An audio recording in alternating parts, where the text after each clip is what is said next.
Hello everyone, welcome to Leaders Live. Good to have your company. New year, new us, in a manner. I'm David Cushnam.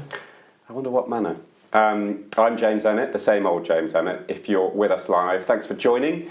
If you're listening to the podcast version, welcome to the show. Either way, good to have you with us. On the show, we will be exploring the Metaverse and the various ways in which, over time, it could impact sport. We have got some very big questions. Big questions. David, are you a sceptic? Yes. Are you a believer? Maybe.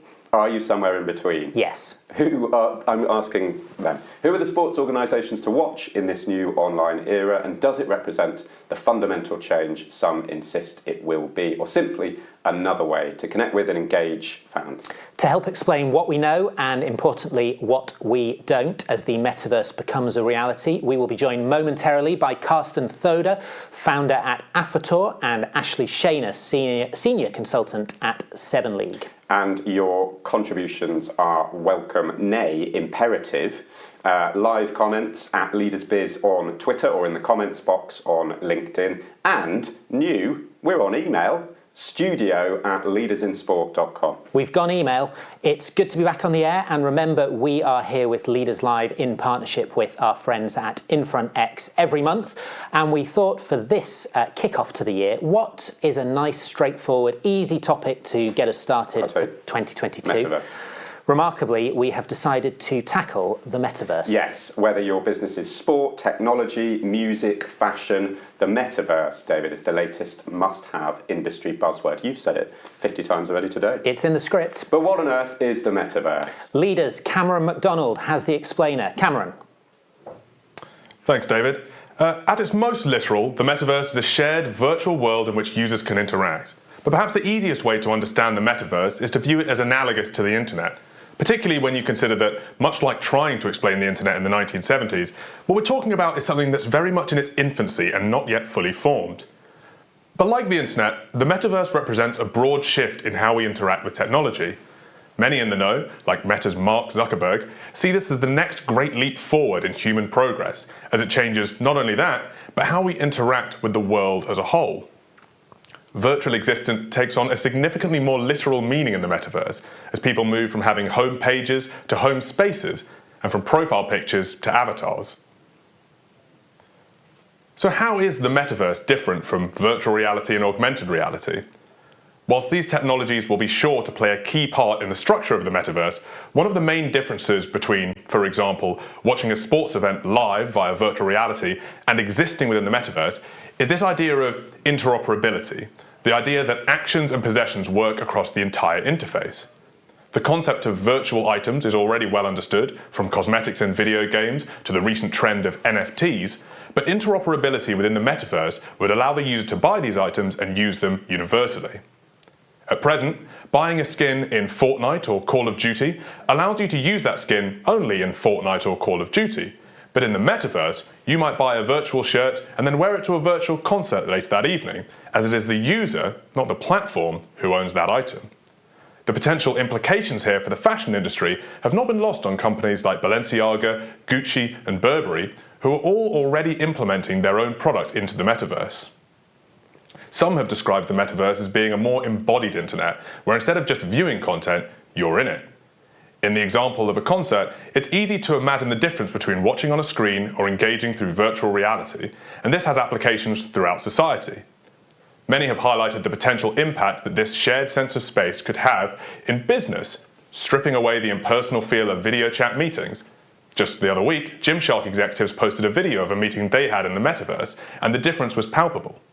Even in this early stage, the Metaverse is able to deliver an immersive alternative to the meeting style we've all newly grown accustomed to. Even those at the most cutting edge of the Metaverse are keen to stress that we're still awaiting a number of big inventions that will help us fully realise the potential of the platform.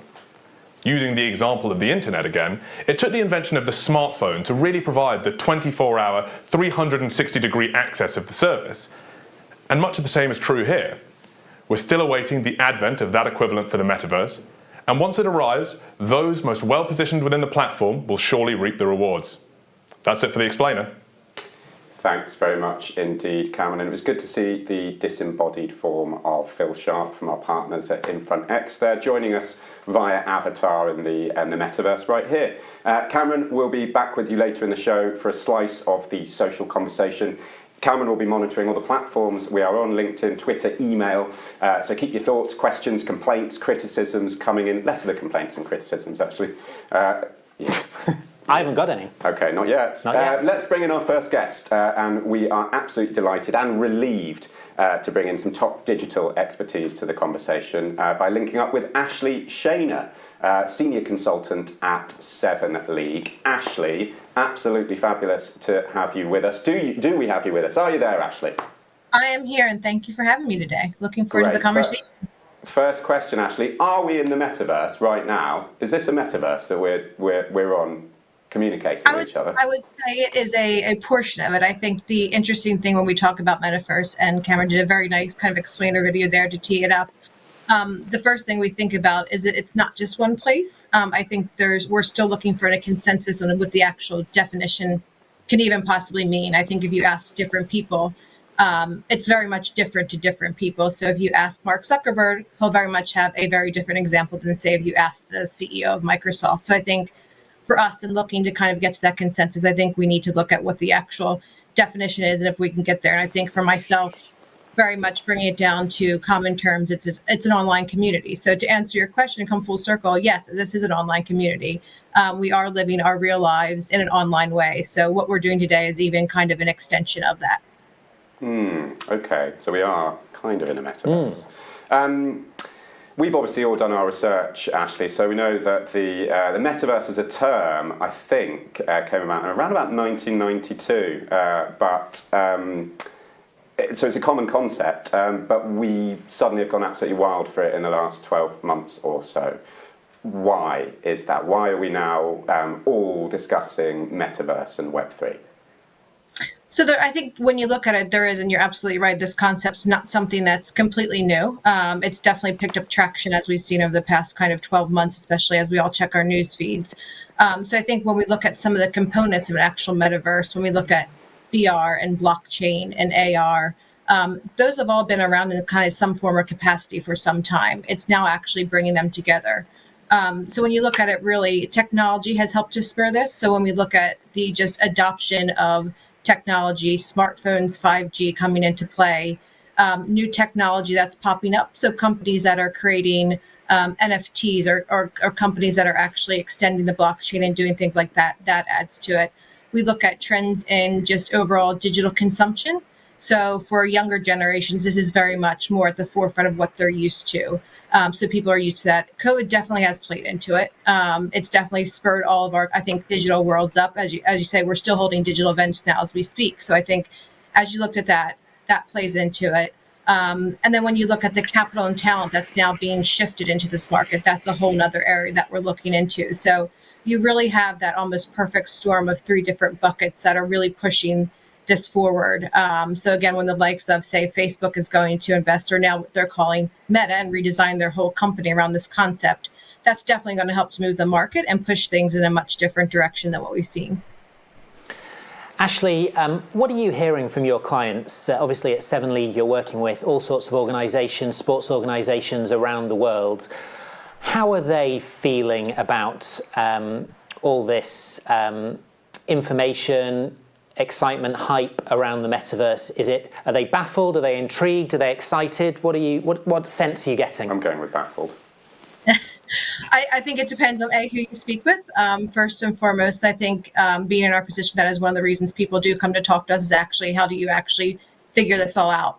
But from our angle, I think there's lots of different kind of assumptions. I think a lot of people will hear one or different components. So all of a sudden someone will hear NFT, so I need to go do that, or this component, so I need to go do that. I think it's really, we need to look at how do we string things together and how do we actually help to put together a longer term plan for them. So it's one of those things that I think people are definitely excited. It provides new opportunities like new revenue streams, new ways to get participation with sport, all these different areas. So there's definitely excitement behind it. It's now up to rights holders, sports organizations, and even the brands that work with sports organizations to actually figure out what is their best next step. And a lot of the times the best next step is obviously to put together a strategy and a plan. And that plan, it oftentimes means you don't have to do every single thing that's available to you. So I think we're definitely hearing the excitement. I think we're all working in the kind of digital world are very excited about what this offers to people and how it can change the conversation with specifically rights holders as well. And then just moving to an even bigger picture than the metaverse, this move from Web 2 to Web 3, and of course it's to some extent more jargon, but it's a significant moment that we're either in or we're approaching, and it's one that is going to have significant repercussions and implications for the industry. How are you seeing that shift, and what are some of the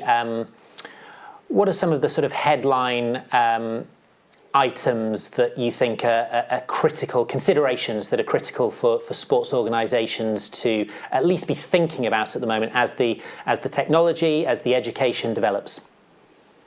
Yeah, it's interesting. I think the one thing that we have seen, and we actually spoke about a while ago when we kind of put together the concept of the third age of sport, is that sports overall, especially when you look at revenue streams, there needs to be diversification in what they actually do in order to keep up with what's going on in the rest of the technological world. So I think that's something that we'll see. And with the introduction of Web3 and then also the metaverse and the opportunities come from that, there will be that opportunity to do that. So revenue streams, again, will come in the form of, can you sell merchandise? Do you have different skins that you can put about? Is there new membership models, et cetera? So I think we're definitely looking forward to helping people to kind of navigate those different waters and how they can also reach new audiences. So I think as we look at this larger space, sports has always been one that they will look to connect with the audiences where they're actually growing and where they're engaging with, whether it's content, storytelling, or live action. So it's kind of twofold as to how do you actually look to continue to give audiences what they want and engage with them, but also how do you look at actually building the business behind sports overall and keeping them future-proof for those years to come. Can you point to any specific, I mean, you've run through general areas, Ashley, that might be commercially opportune for sports industry bodies, but can you point to any sort of specifics beyond the kind of weekly NFT drops that we've come to? That's what they call them, NFT drops? Yeah, sure. I think you dropped one of your NFTs over there, actually. Anyway, beyond the sort of NFT drops, I think the ICC has done one very recently. We obviously had the very successful Australian Open ball drops, is that right? Beyond that, what specific opportunities are you seeing? I think there's two good examples that I like to point out. I think taking a step back first and foremost, when sports organizations are looking to, again, enter into these new worlds, you have to think that this is very much a community. It's a much different space than what you're used to, and that you need to find the right and authentic way. So any new technology or innovation, this will very much be a test and learn space. So keeping that in mind. When we look at the likes of Adidas, I think they're doing it really well for one particular reason, is that they have a set strategy where they're actually testing and learning a bunch of different areas that they can potentially go into. They've done a really good job with not just connecting those NFTs in the digital world, but actually then connecting them to the physical world, which is a part of what they do. They diversified in areas of working with other brands like Prada to bring together something that's new and completely different. They also have played into very much the community aspect with things like Discord conversations that they host and have online. So they've really done a good job at actually looking at what are the overall opportunities that they could put out there. And I think really testing and learning to see what works. They're also very authentic with the things. Sneaker drops are very similar to NFT drops. So they're very similar in that sense that it does play into what the brand stands for and does overall. The other example that I like to use is I think it's Manchester City and Sony and what they're doing to actually create a reimagined stadium set. So this is something too that feels that it's, again, authentic to what they're doing. It's an opportunity for fans to come together, to supply fan engagement, to bring new and different ways for them to look at it, and working with the sponsor as well. So I think those are two good examples of one that feels very, very specific to what they're looking to achieve through fan engagement, and then one that's really good because they actually try a variety of different areas and are testing and learning to see what will work for best for them in the long run. In his explainer, Cameron was talking about this concept of interoperability, which is a snappy word and quite a critical one for the world and the way that we are active and participate on the internet. And I wonder what your view is on what could be one of the big issues for the sports industry, which is the sports industry has been built on quite rigid traditional rights structures and rights ownership.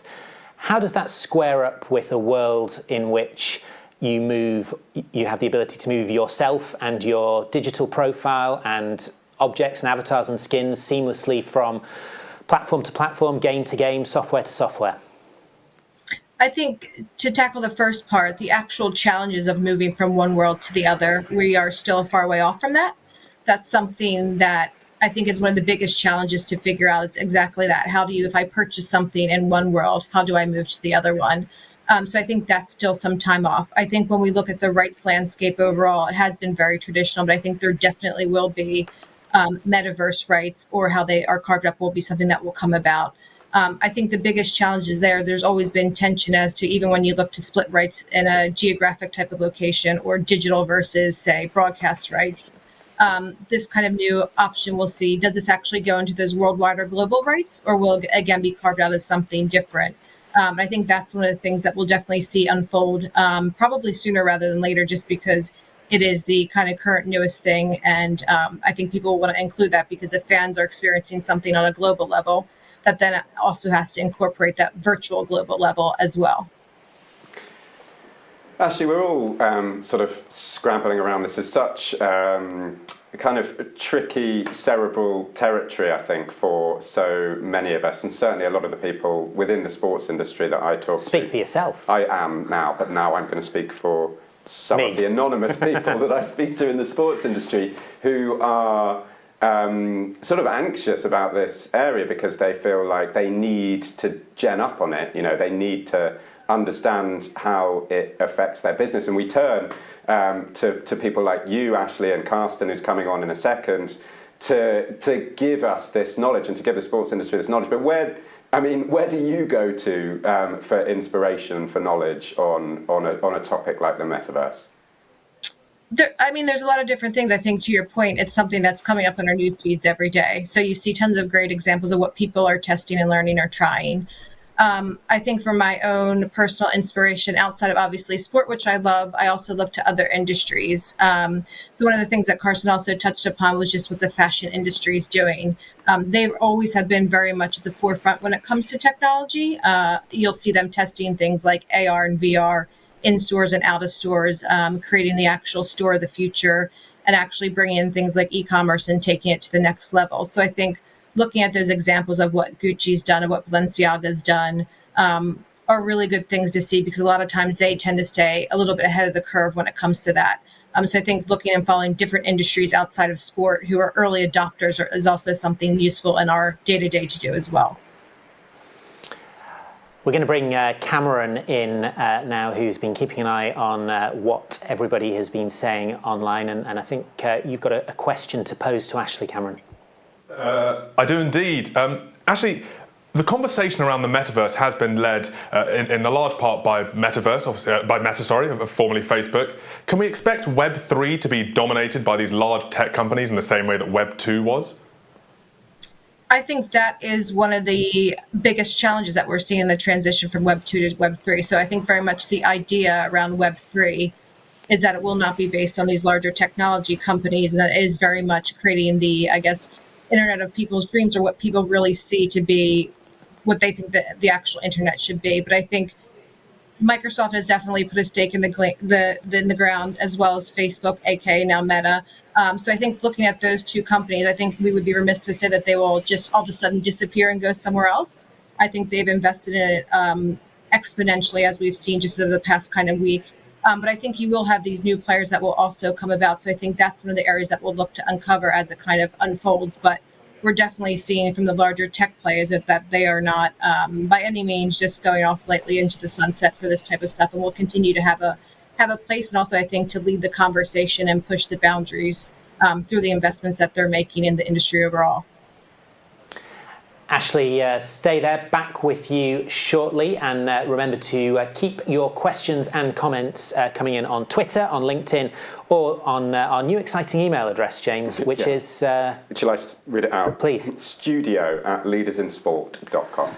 Short pause here from the Metaverse whilst we tell you about our next IRL, in real life event. It's the Leaders Sport Business Summit in Abu Dhabi. It's back, it's in person on Wednesday the 16th and Thursday the 17th of March. Yeah, it's our 4th year working with the Abu Dhabi Sports Council, and we'll be exploring the new dynamics of global sport over the 2 days at Yas Marina Circuit. David, home, as you know, of the Formula One Abu Dhabi Grand Prix, along with 400 of your best sports industry friends from around the MENA region and across the world. To register your interest, and why wouldn't you, head to leadersinsport.com/AD 2022. Speaker announcements, the agenda and news of our exciting retreat to follow very shortly. We are very much looking forward to it. It's a bit of winter sunshine. Really is. Now it is next guest time, and time for a bit of this.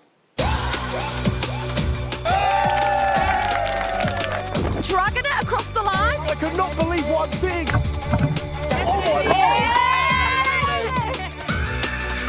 Welcome to Advertisers. 3, 2, 1. Let's remind you guys, it's about 40 degrees. I cannot believe how quick she just made it over there. He's going for it.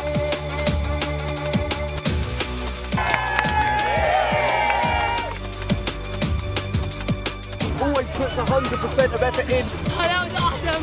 These guys are really getting put to the test here.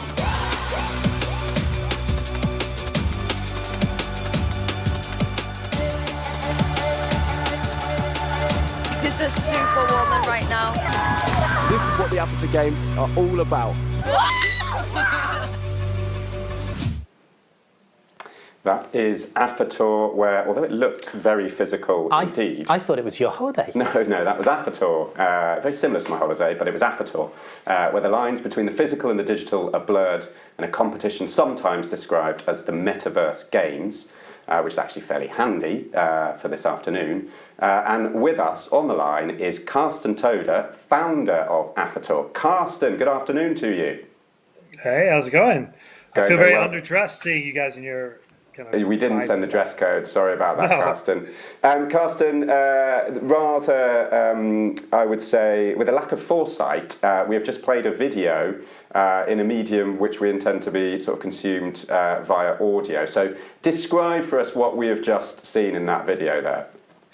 So, look, the Aphetor Games, on one level, is really simple. It is a kind of hybrid between, I don't know, maybe like the X Games or Total Wipeout. But the big innovation is where we bring the competitors, the athletes who compete, are actually the world's best creators. And we see it as our job to give them the platform to create their best ever content.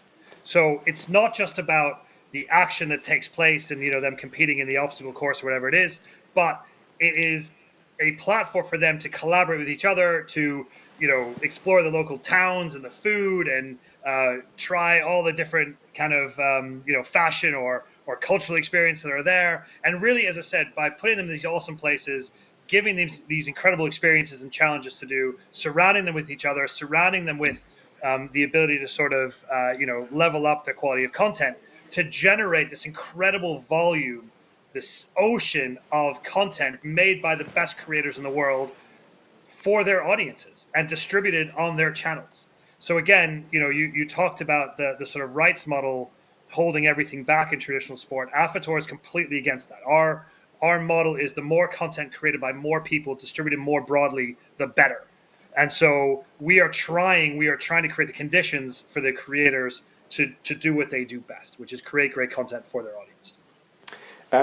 Cameron and Ashley have teed us up really nicely with this sort of various explanations for what the metaverse is, what various metaverses are, and these are these sort of digital, virtual spaces that we can all kind of operate in various degrees of interoperability. What we saw in the video there was lots of predominantly young people having a lot of fun in real life and taking part in these challenges which make up the Aphetor games. What's Metaverse about it? Why is it sometimes called the Metaverse games? So the vision from the very beginning of Aphetor has been really to blur the line between the physical and the digital, and to blur the line between the competitors and the audience. So from the very beginning, the idea has been, how do we allow the audience to actually compete in the same challenges at the same time with the creators who they love and who they follow? So that sort of erasing that boundary and making it possible to compete with people, that's where the metaverse angle comes in. And there's some really obvious examples to that. So for example, Zwift is kind of a metaverse already, right? We can have a physical bike race or a hill sprint where the creators are riding up the hill, and all the followers at home can recreate that on Zwift and see if they can beat the time of the creators and that kind of stuff. Similarly, we had this AR filter game where it's a little bit like Temple Run. I don't know if you know that sort of phone game, or like the game when if your Google doesn't have an internet connection, the Dinosaur Game. Basically, you're controlling this avatar, and to do it, like to control it, you do a push-up. So it kind of tracks your eyes, it sees you're doing a push-up, and that's how you make your avatar jump. And again, so we were able to have the creators participate in that, head to head with the audience at home. And so, yeah, what you saw there, the video you saw there, looked mostly physical. But as Aphetor develops, gets more ambitious, more and more of our challenges will be this sort of hybrid between physical and digital, where the whole point is to get the audience to engage with the challenges and with the competitions that are happening. Carsten, the Aphetor Creator Games describes itself as prioritizing world-class content over world-class performance. And that strikes me as really an interesting and a clear way to attract people who have grown up in the online age. And I'm really interested in sort of asking you to expand a little bit on that, but maybe talking about it with a bit of context of your work previously in and around traditional sport. And actually, is that the leap that traditional sports are going to have to make, and is now being made possible by the various technologies and our ability to come together in these online worlds in increasingly sophisticated ways? Because it strikes me that is going to be, for some so-called traditional sports, a very difficult leap to make. Definitely. And by the way, I think that it's really important to say that we are not we're not trying to be the Olympics, or we're not trying to be the world, athletics championships or anything like that. I think they are limited with what they can do, because they're always going to have fairness issues and competitive balance issues, and there's going to be a rule book of 486 pages about what can and can't happen, and they're going to have to guarantee the integrity of the game. Our point is actually a little bit maybe simpler, right? Which is, if you're looking at what drives engagement, I'm not sure that world-class sport or world-class performance is necessarily a key thing to driving engagement in all situations. So, the obvious example here is the Logan Paul against KSI fight. No one is watching those guys fight because of the noble art of boxing and because they're the best, the best exhibitors of boxing in the world. They're doing it because there's a narrative. They care about the people involved. They're bought into the story and the beef between those guys, right? And it's the same thing. If you extend it beyond, I think Total Wipeout is hilarious. Or the jump, that the kind of where they're all skiing and they all end up breaking their legs and stuff. That stuff is amazing content for me, right? And again, just like, I don't know, take an Olympic sport like weightlifting.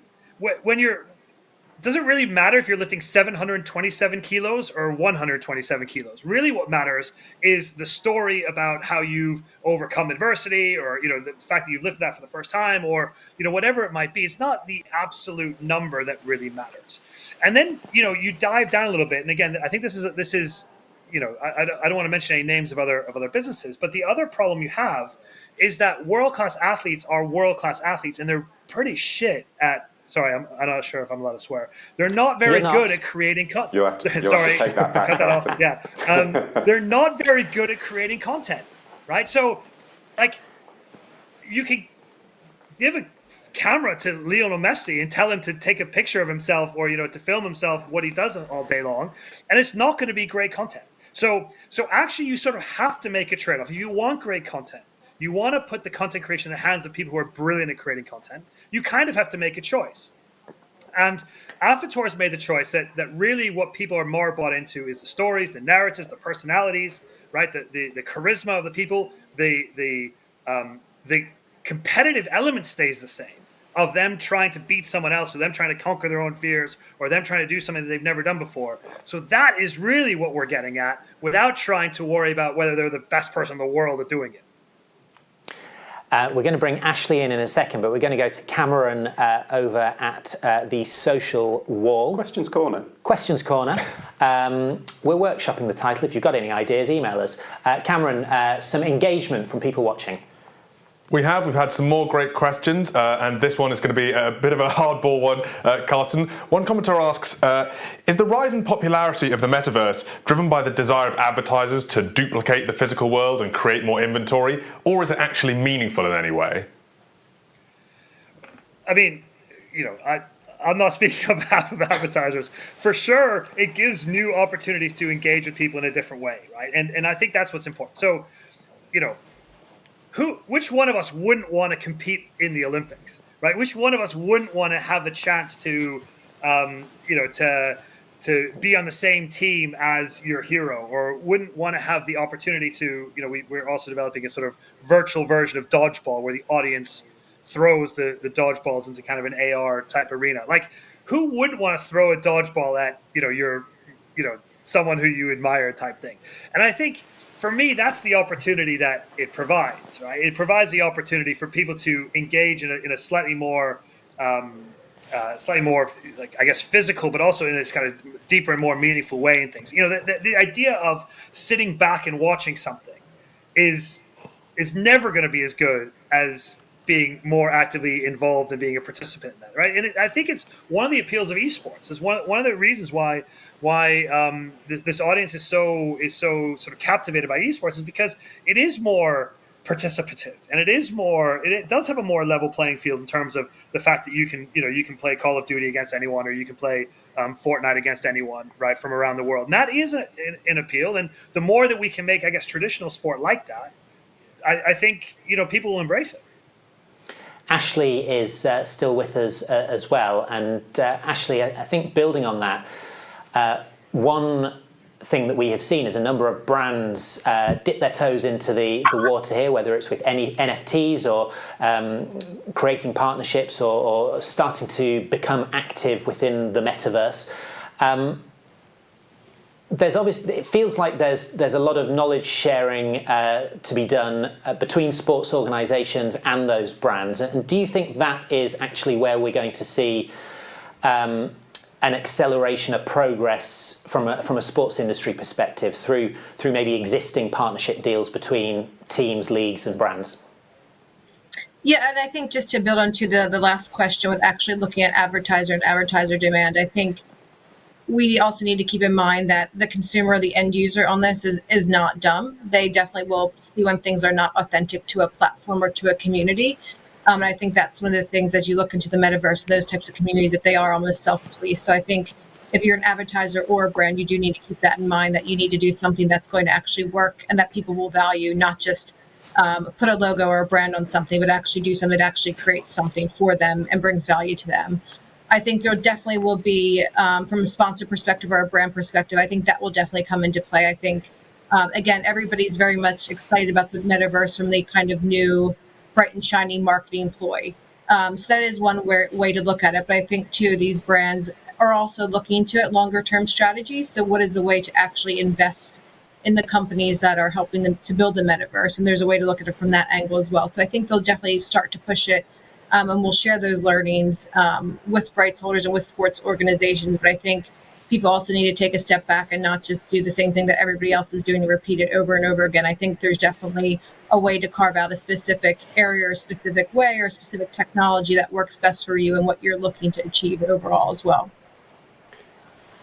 Shout out to Bucky Momika, probably mispronounced that, for that question on LinkedIn. And thanks to all of you for joining us on this platform. The comments, no criticisms thus far, coming thick and fast. Stuart Rowson, formerly of the BBC, currently I think doing a very exciting project at Chelsea, is absolutely singing from my hymn sheet here, saying... I thought you were going to say singing your praises.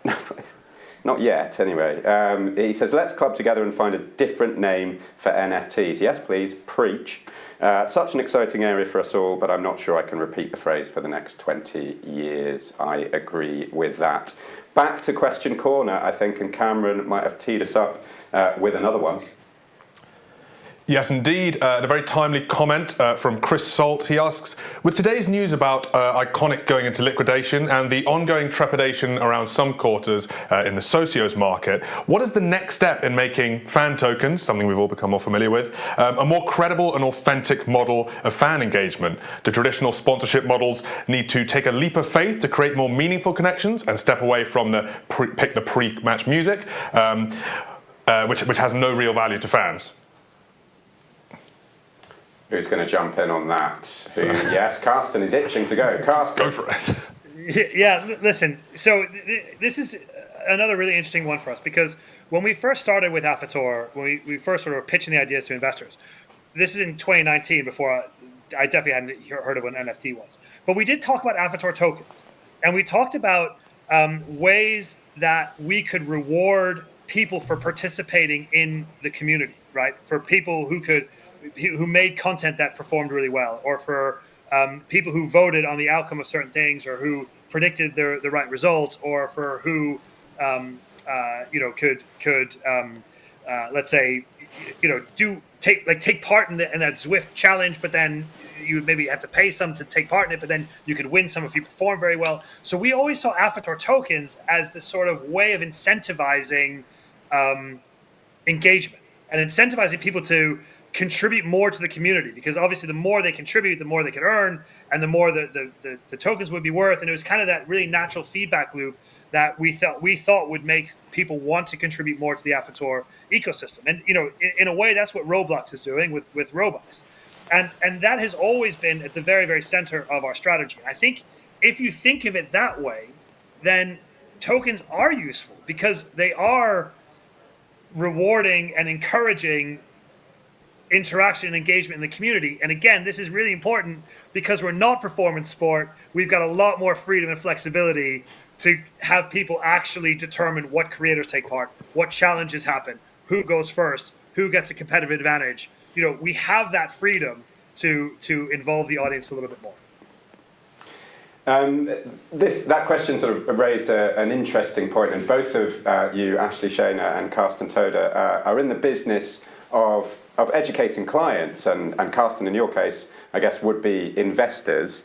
And there are a lot of skeptics out there, and this is, we're probably still in kind of, especially with tokens and crypto, we're maybe still in Wild West territory, where there definitely are some bad actors out there.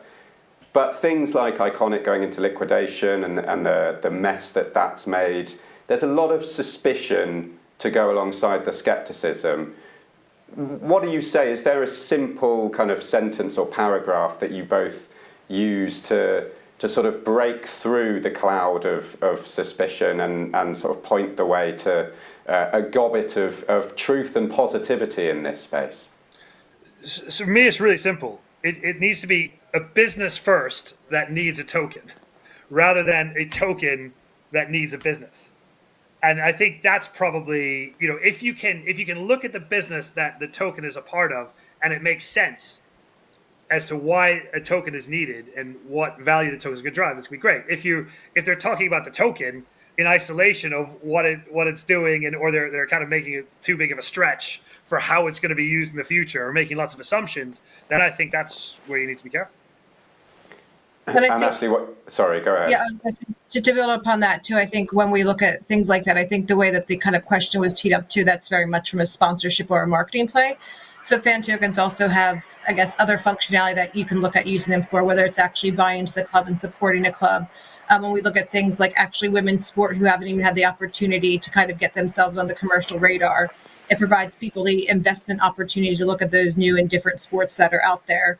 I think the word to the wise that we always say is do your research. Make sure that you're looking into all avenues and all areas of the companies that you are looking to partner with, just because much like when Web 2 came about, there's always going to be things that are scams or fakes or things along those lines. And it's the due diligence behind it as well to find, again, the best fit that works for your business and your strategy overall. Final question to you both. What's the most exciting project, company to look out for? Who should we be keeping an eye on in 2022 in this world of worlds? Ashley, let's come to you first.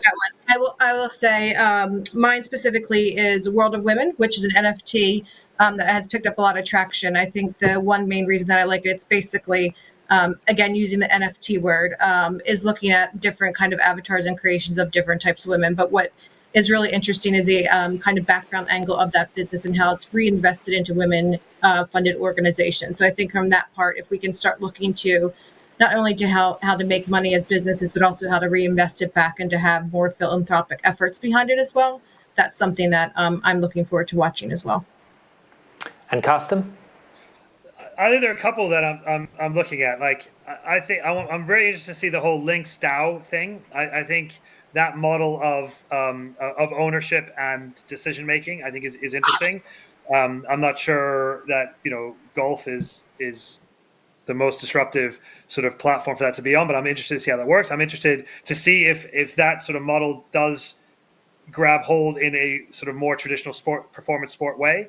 I'm also always looking at the NBA. I think the NBA, usually are very good at experimenting with some of the new innovations. So I'll be looking at what they do, and then hopefully getting some inspiration that we can apply to Aphetor. And I am sorry, David, but we've run out of time today. Ashley, Carsten, thanks ever so much for joining us.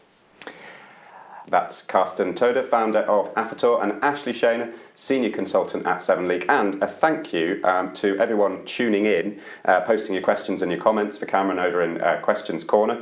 I'm going to make a commitment to follow up on some of these, get some answers.